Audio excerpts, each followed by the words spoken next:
Hai, Assalamualaikum Hai, warahmatullahi wabarakatuh. Bertemu lagi dengan kami, saya Sangga, dan Melis. iya, di konten atau video keempat kita itu kita ingin bercerita tentang bagaimana sih uh, sikap ya atau cara pandang Orang lingkungan lain. sekitar ya atau orang-orang lain terhadap kami yang masih belum memiliki keturunan. Jadi ya pasti di antara kalian yang menonton video ini juga mengalami hal yang mungkin serupa dengan kami. Jadi mungkin kita ingin sedikit sharing aja dan mungkin kalian juga bisa menambahkan di kolom komentar supaya kita bisa saling support aja. Jadi mungkin seperti yang kita tahu bahwa kalau kita ngobrol sama orang Indonesia, Hmm. ya Yang kan pertama ditanya itu, iya yang pertama kali ditanya itu kalau misalnya udah ketahuan, orang-orang udah pada tahu kalau kita udah nikah, pasti ditanya adalah masalah anak. masalah anak. Mm-mm. Kapan nih Oh, kamu kenapa kok belum punya oh, belum anak, juga, kok belum juga gitu. gitu kan. Terus, gimana nih perlu gue ajarin apa? Tuh, Iya. itu yang bener-bener sampai frontal banget gitu ya, yang bisa Hmm. bikin saya marah banget tuh kalau misalnya udah ada yang ngomong kayak gitu. Iya benar banget. Nah, gimana sih kalau misalnya kita menghadapi hal yang kayak gitu? Dan ini sebetulnya banyak terjadi ya di antara kita gitu. Di Mungkin lingkungan dari kita. kamu dulu deh. Hmm. Ya, kalau dari aku tuh yang paling sering ya, yang paling sering ada masuk di kita nih, yang paling sering masuk di saya tuh gini, coba deh gitu, ke urut di sini gitu. Iya, memberikan ini ya, Langsung, memberikan saran-saran ya. iya langsung ngasih saran-saran gitu, urut Waktu di itu sini, di waktu itu sini gitu. dijelasin nggak kalau kamu itu ada masalah dari pihak laki-laki misalnya gitu? Ada kalanya aku merasa perlu ngejelasin Oh, gitu, tapi lebih seringnya lagi aku merasa kayak nggak perlu gue jelasin. Kayak capek gitu loh maksudnya iya, menjelaskan, karena kadang orang lain kan juga kurang mengerti juga ya gitu iya, masalah aksesorinya ini gitu. Kadang orang tidak benar-benar peduli tapi emang sekedar kepo aja gitu, iya atau mungkin benar. sekedar berbasa-basi aja gitu sama Iya. kita Memang orang gitu. orang Indonesia kan bahasa basinya nggak enak sebenarnya ya. Gitu Bukan walaupun mungkin hanya bertanya, tapi langsung memberikan ngasih saran, saran. memberikan sebuah statement yang menurut mereka itu bisa membantu gitu. Iya, ya Padahal mungkin maksudnya baik sih baik sebenarnya, sih maksudnya baik. sebetulnya. Karena ngelihat, oh anaknya si ibu ini bisa nih diurut di sini Iya. gitu. Oh coba deh hujan-hujanan. Iya, Oh coba deh minum ini. Oh coba deh nonton videonya Ustadz Zaidul Akbar ya, misalnya gitu kan. Iya. Kita gitu. sih sebetulnya beberapa melakukan Iya, juga ada ya yang waktu kita ikutin. awal-awal kita beberapa mengikuti Mm-mm. gitu kayak misalnya beli kurma muda gitu kan terus Mm-mm. minum lemon Iya, apa tuh yang air lemon, air lemon dari air mulai jernih. satu dua tiga empat sampai Iya, hampir setengah aku kilo dapat kayaknya itu. aku dapat itu tuh waktu itu dari resepnya siapa ya waktu itu. Aku sama teman aku. Hmm, Aku sama teman aku, kebetulan teman-teman kecil ya. aku, dia juga lagi melaksanakan promil anak kedua, tapi kalau dia itu waktu itu lagi promil anak Hmm. kedua. Dan sama-sama modelnya minum air lemon itu gitu. Dan itu kayak setiap kali ke warung atau misalnya pesen sama tukang sayur yang lewat gitu, Iya. saya langsung pesen, oh bukan air lemon, jeruk nipis. Jeruk Oh nipis iya pesen jeruk langsung lemon sekilo sih. gitu. Iya Cuma iya. pesen 2 kilo dan itu tuh benar-benar kayak sekilo diminum sama saya, sekilo diminum sama Sangga Iya. setiap hari gitu. Dan kebayang dong itu betapa asemnya. Asemnya itu sampai diomelin Segelas sebenarnya. penuh loh itu loh. Gelas yang Bang tinggi. tinggi lagi gitu kan. Jadi orang-orang tuh memang suka menyarankan banyak hal kepada kami, mungkin karena ya pengetahuan tentang azoospermia juga sedikit kan.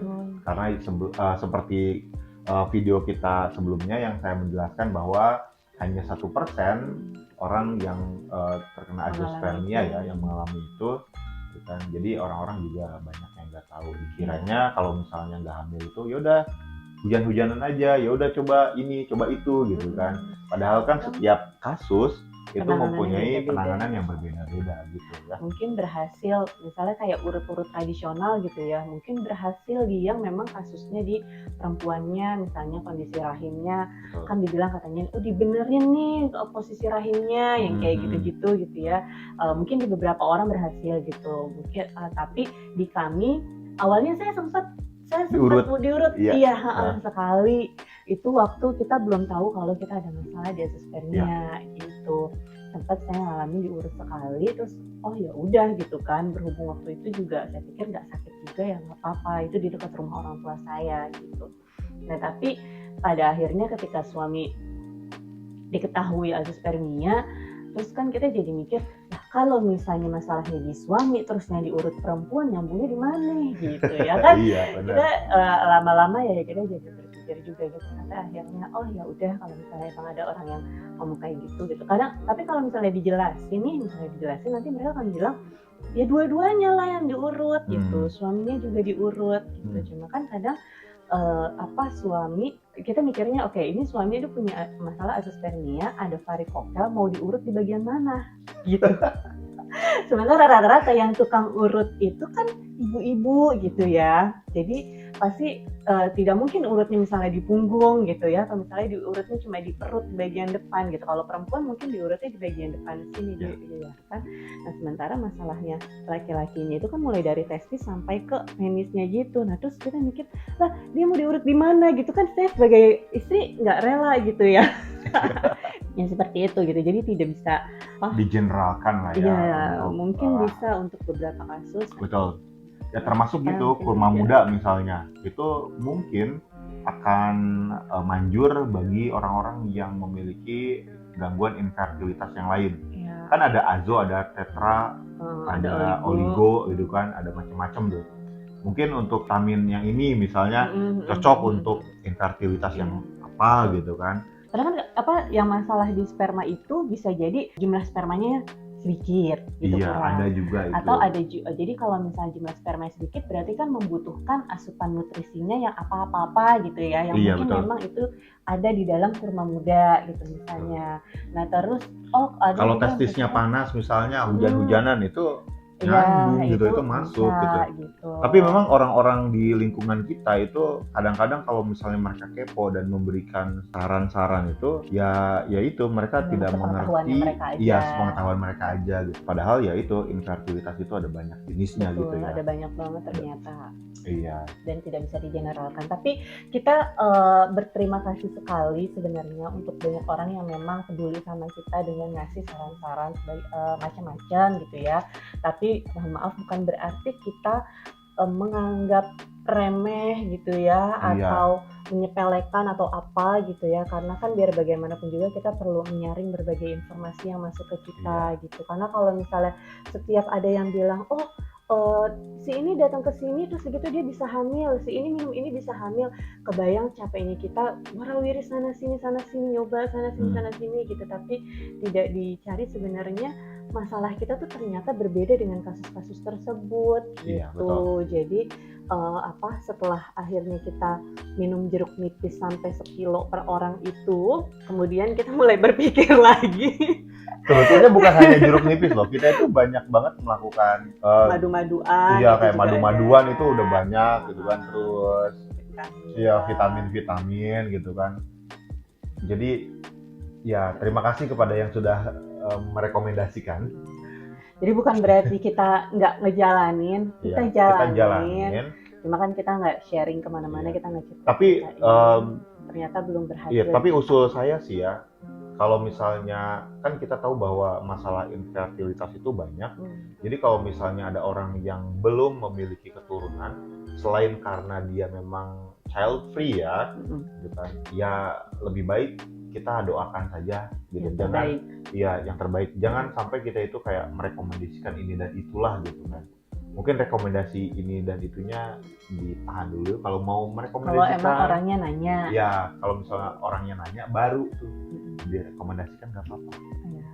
Atau misalnya merekomendasikan dokter, mungkin itu bisa boleh ya, dokter gitu. Misalnya kita mulai nanya, lalu kemarin check up di dokter yang mana, yang kayak gitu, di dokter rumah sakit mana gitu. Iya, saat ini sih ya saya berada di lingkungan yang support sistemnya itu bagus. Jadi ada juga kan beberapa teman yang belum memiliki keturunan, dan ketika mereka tahu bahwa saya menjalani program bayi tabung, mereka malah bertanya gitu. Jadi kita bisa saling sharing gitu ya. Jadi luar biasa.